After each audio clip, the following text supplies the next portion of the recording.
नीलिमा दुबे का सबको राधे राधे, जय श्री कृष्ण। जिसने भी मेरी वीडियो लाइक शेयर और सब्सक्राइब ना की हो प्लीज़ कर दे, और जो भी पहली बार वीडियो देखे लाइक शेयर और सब्सक्राइब ज़रूर करें। तो अब मैं आपको दिवाली की विधि बताती हूँ। आपसे पाटा तो मैंने धनतेरस के दिन ही भरवा दिया, जिसने नहीं भरा हो तो वो आज अपना पाटा लक्ष्मी जी का बना ले, पाटा भर ले। पाटे में लक्ष्मी जी, गणेश जी, विष्णु भगवान तीनों को स्थापित करें। कनक धारा यंत्र, श्री यंत्र ये जरूर स्थापित करें। लक्ष्मी जी का, सरस्वती जी का, गणेश जी का पाना ले आए, पाना लगा दे। कमल के फूलों की माला ले आए, या गुलाब के फूलों की माला ले आए, या पीले फूलों की माला ले आए। ये माला ज़रूर होना चाहिए। दरवाजे पे बंदरवाल आज के दिन बनानी चाहिए, उसमें आम के पत्ते और अशोक के पत्ते ज़रूर होना चाहिए। कहीं कहीं तो कहा जाता है 7 प्रकार के पत्तों से बंदरवाल बनाओ तो बहुत शुभ होती है, जिसमें पान का पत्ता, अशोक का पत्ता, आम का पत्ता, केल का पत्ता और शमी का पत्ता, ऐसे कई प्रकार के पत्ते आप लेकर और बंदरवाल बना लीजिए। बंदरवाल बनाने के बाद दरवाजे पे दोनों तरफ आप साथिया का चिन्ह बनाइए, और बीच में षटकोण बनता है क्रॉस करता हुआ, उसको बना दीजिए। इससे आपके घर में कभी भी नकारात्मकता नहीं आएगी और धन संपदा हमेशा बनी रहेगी और सब निरोगी रहेंगे। ये ज़रूर आप दिवाली के दिन करें। अब दिवाली के पाटे में आपको क्या क्या शामिल करना है। आप 16 कोड़ी, 16 कमलगट्टे, 2 हल्दी की गांठ, 16 सिक्के, ये सब लक्ष्मी जी के आगे आप चढ़ा दें।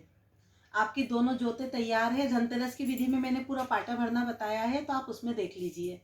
दोनों जोतें आपकी तैयार है, कलश स्थापित है आपका, उसमें क्या क्या डालना है सब मैं बता चुकी हूँ। दिवाली के दिन आपको जो एडिशन करना है ये है 7 गोमती चक्र, ये भी आप लक्ष्मी जी के आगे चढ़ा दें। और हवन आपको बड़े स्केल पे करना है रात में आपको कनक धारा का 5 बार पाठ करना है। 11 बार आपको गोपाल सहस्त्रनाम का दिवाली की रात में भी पाठ करना है, और इन्हीं नामों से आपको रात में हवन करना है। पूरी रात आपको जागना है, अखंड दीपक आपका जलेगा। जो लोग लक्ष्मी पूजन के दिन पूरी रात जागते हैं, लक्ष्मी जी उनके यहाँ किसी भी समय आती है और देखती है कि कौन जाग रहा है और किसके घर में अखंड दीपक जल रहा है, उसी घर में वह रुक जाती है। और यदि उनको लगता है कि ये लोग सो रहे हैं और अखंड दीपक भी नहीं जल रहा है, तो वो वहाँ पे नहीं रुकती है। सुबह के समय आपको झाड़ू पोछे में सेंधा नमक जरूर डलवाना है। धनतेरस से ही चालू कर दे। एक स्पेशल स्नान होता है धनतेरस के दिन से। आप जब भी नहाए तो नहाने के पानी में थोड़ी सी तिल्ली और एक सोने का सिक्का या सोने की अंगूठी, कोई धातु डाल के, और उसको थोड़ी देर पानी आप रख दे, फिर उस पानी से आप नहाए, तो आपके ऊपर धन की कृपा बनी रहेगी, धन की बरकत होगी। पर ध्यान रखें, जब आप नहाए और सोने का कोई सामान आप अपने पानी में डालें तो उसको वापस उठाना ना भूलें, नहीं तो पता चले कोई दूसरा व्यक्ति आया और पानी और अंगूठी पूरी फैला के फेंक के चला गया और आपकी चीज़ गुम जाए। ये चीज़ आप नहाने के पहले किसी को बोलकर भी जाए कि मैं नहाने के पानी में अपनी सोने की अंगूठी डाल के नहा रहा हूँ, तो मुझे उठाने की भी याद दिला देना। तो 1 से 2 जनों को कोई बात पता रहती है तो उसमें मिस्टेक कम होती है, और थोड़ा कंसंट्रेशन के साथ नहाएं। धनतेरस के दिन सोने की अंगूठी डाल के पानी में ज़रूर नहाना चाहिए। 5 दिन का स्नान ये इस तरह से ज़रूर करना चाहिए। पोछे में भी आपके सेंधा नमक ज़रूर 5 दिन तक डलना चाहिए। तो ये 2-4 चीज़ें आप अवश्य करें। धनतेरस के दिन से नई झाड़ू लाकर और उसी से झाड़ू वगैरह होनी चाहिए। दीपावली के दिन एक नया झाड़ू का सेट आप साथ में पूजा में रखें, उसकी भी पूजा करें। ये भी बहुत शुभ रहती है। लक्ष्मी जी झाड़ू के रूप में वास करती है आपके घर में, और आपकी पूरी दरिद्रता को झाड़ू के साथ भगा के ले जाती है। तो धनतेरस के दिन भी एक झाड़ू के सेट की पूजा होती है, और उसी झाड़ू से फिर आपके घर में पूरे दिन सफाई होती है। लक्ष्मी पूजन के दिन भी आपके घर में झाड़ू के एक सेट की पूजा होगी। धनतेरस के दिन भी नया सेट झाड़ू का खरीदिए, लक्ष्मी पूजा के दिन भी एक नया झाड़ू का सेट खरीदिए और उसकी पूजा कीजिए। इस तरह आपका लक्ष्मी जी को आप घर में झाड़ू के रूप में लेकर आते हैं। सभी चीज़ें चढ़ाकर आपने सबसे पहले गणेश जी की पूजा से आप स्टार्ट कीजिए। गणेश जी को पंचामृत से स्नान कराइए, फिर लोटे के ऊपर गंगा जल या थोड़ा सा गंगा जल लोटे में डाल के पान का पत्ता उसके ऊपर उल्टा कर दीजिए।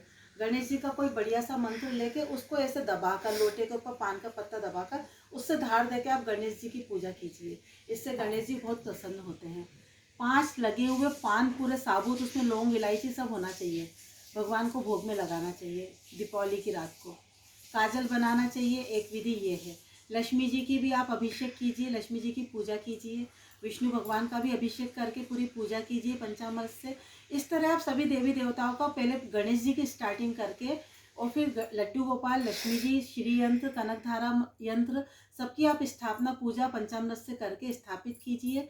उनकी पूरी विधि विधान से पूजा कीजिए। लाल चुनरी उड़ाइए मैया को, सुहाग का पूरा सामान चढ़ाइए, साड़ी वगैरह जो भी है आपको। और उसके बाद कमल के फूलों की माला अगर हो सके तो आप वो चढ़ाइए, वो ना हो सके तो कमल का फूल चढ़ाइए और गुलाब के फूलों की माला चढ़ाइए।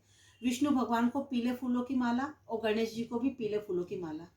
अब लक्ष्मी पूजन में हाथी का बहुत महत्व होता है, तो आप या तो मिट्टी के हाथी या कोई धातु के हाथी, सफ़ेद कलर के हाथी हो तो बहुत अच्छा, आप ले आइए। चांदी के हाथी घर में लेकर आइए या मिट्टी के हाथी ले लीजिए। लक्ष्मी जी के आसपास हाथी विराजमान कर दीजिए। आपके घर में जब भी फर्नीचर बने तो आप ध्यान रखें, बड़े साइज के हाथी आप अपने सोफ़ों के आसपास भी सफ़ेद कलर के बनवा लीजिए, बहुत शुभ होते हैं। आपका जो मेन दरवाज़ा है उसके बाहर भी आप हाथी के 2 वो बनवा लीजिए सफ़ेद कलर के, बहुत शुभ होते हैं। हाथी घर में होना चाहिए। जब भी लक्ष्मी पूजा हो, लक्ष्मी जी के आसपास भी हाथी होना चाहिए। शंख स्थापित कर दीजिए। शंख में आप गंगा जल, थोड़ा सा दूध, अक्षत, थोड़ी शक्कर सब डाल के लक्ष्मी जी के सामने भर के शंख पानी से रख दीजिए। लक्ष्मी जी को शंख बहुत प्रिय रहता है। पूजा के बाद दीपावली के दिन तो शंख आपको 3 बार बजाना ही है, लेकिन डेली शंख बजाने से एक तो आपके फेफड़े भी अच्छे रहते हैं, आपका बीपी लेवल पे रहता है, हृदय रोग नहीं होता है, फेफड़े ऑक्सीजन अच्छे तरीके से लेते हैं, उनकी एक्सरसाइज हो जाती है। दूसरा, घर से नकारात्मकता आपकी पूरी चली जाती है। यदि आपकी कोई बुराई भी करता हो तो वो भी आपकी बुराई नहीं करता है। तो इसलिए शंख का डेली बजाना घर में बहुत शुभ होता है, बीमारियां घर में प्रवेश नहीं करती है। गोपाल शस्त्र नाम के पाठ को करने से व्यक्ति कितना भी गंदा हो उसका आचरण, वो उसके पाप धुल जाते हैं गोपाल शस्त्र नाम के पाठ से। दरिद्र व्यक्ति के यहाँ पे संपन्नता आ जाती है। 1000 गोपाल शस्त्र नाम का पाठ करने से बैकुंठ की प्राप्ति होती है, जो बहुत दुर्लभ है। कृष्ण भगवान की कृपा प्राप्त होती है। उसके बाद में किसी ने किसी से झूठ बोला हो, किसी का पैसा चुराया हो, ब्रह्म हत्या की हो, किसी ने पर स्त्री गमन या पर पुरुष गमन किया हो, कोई महारोग आपके घर में नहीं आ सकता। कोई आपके यहाँ बड़ा सर्प, बिच्छू, ये सब चीजें आपके घर में, भूत प्रेत, ये सब नहीं आते। ये सब गोपाल शस्त्र नाम के पाठ का प्रभाव है। इसलिए गोपाल शस्त्र नाम का पाठ नित्य यदि घर में होता है तो साक्षात विष्णु भगवान आपके दरवाजे पे पहरा देते हैं। उस घर में कभी कोई बुराई नहीं आती, कभी चोरी नहीं होती। और यदि गलती से कोई व्यक्ति चोरी कर भी लेता है तो वो बच नहीं सकता। 60,000 साल तक उस व्यक्ति को गरीबी का दुख भोगना पड़ता है।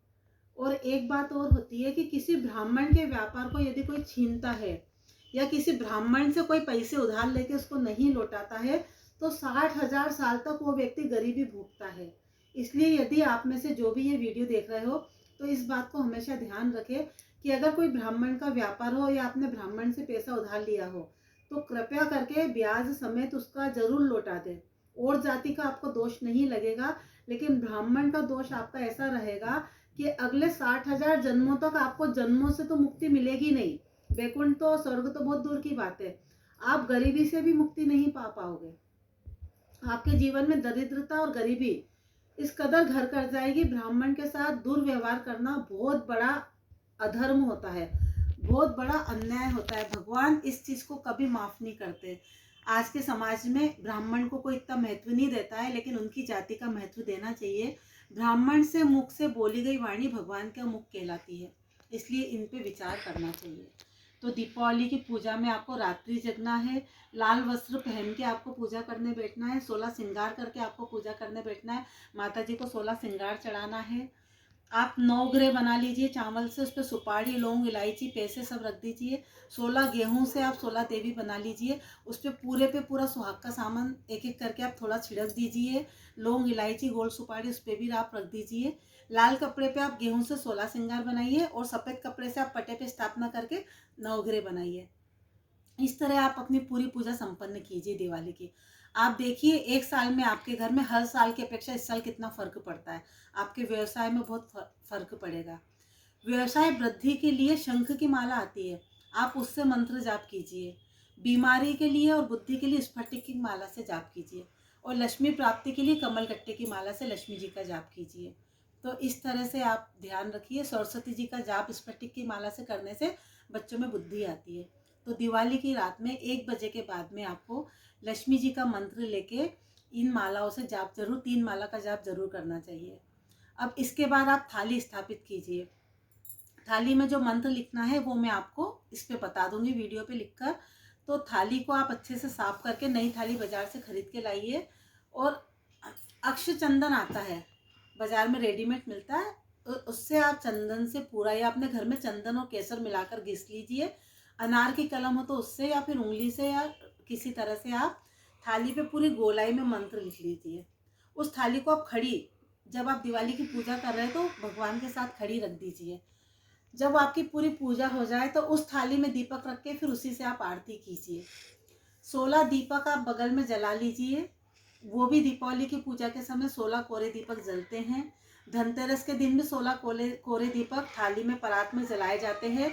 और परात में ही आपके घर की धन की जो जेवर वगैरह रहते हैं, पैसे वगैरह रहते हैं, धनतेरस वाले दिन शाम को आप उसकी पूजा अवश्य कीजिए। वो 16 दीपकों को मंदिर में, घर में, दरवाजों पे सब जगह रख दीजिए। इसी तरह दिवाली के रात भी 16, 21, 24, 27 इस तरह से 16 दीपक आप लेकर और दिवाली के दिन भी आप जलाइए। और लास्ट में उन्हीं 16 दीपक से माता रानी की आरती कीजिए। घर में कोई भी एक मंत्र वाली आरती पकड़ ले थाली, और एक 16 दीपक वाली थाली पकड़ ले, और जोर जोर से चिल्ला चिल्ला के पहले गणेश जी की आरती, फिर लक्ष्मी जी की, फिर कृष्ण भगवान की, तीनों की आप आरती कीजिए। आपके घर में देखिए भगवान की कैसे कृपा बरसती है, कैसे आपके घर में धर्म संपदा आती है। आपको ये वीडियो अच्छी लगी हो तो आप इसको लाइक शेयर जरूर कीजिए। राधे राधे।